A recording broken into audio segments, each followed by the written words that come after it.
Shall we talk about the biggest coalition in the United States? Shall we? Shall we? Okay, great. Let's do it, right? My name's Amy. I'm relearning U.S. history. And the biggest coalition in my mind is the people who want order and they want comfort, right? Under the tenet of white supremacy, that is the right to comfort.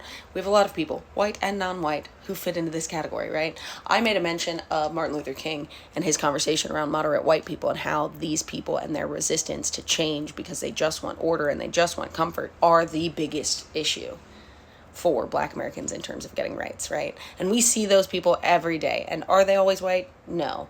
Most of the time they are, right? These are the people that complain when there are protests, when people are disrupting their day and there's traffic because of a protest, all these things, right? But then I was revisiting a 6-part series on Henry Kissinger because I wanted to, right? And this comes from Behind the Bastards. And I heard a quote that made me realize how much bigger this coalition is than just these moderate people who don't want any change, right?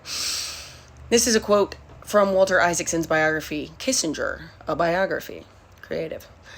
Given a choice of order or justice, he, Kissinger, often said, paraphrasing Goethe, he would choose order.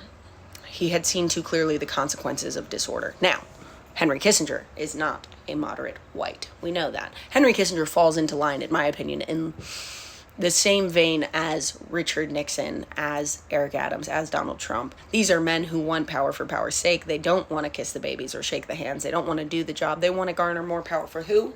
Themselves.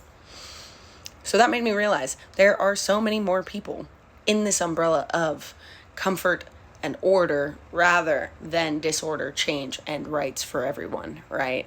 Because that's what we're fighting for.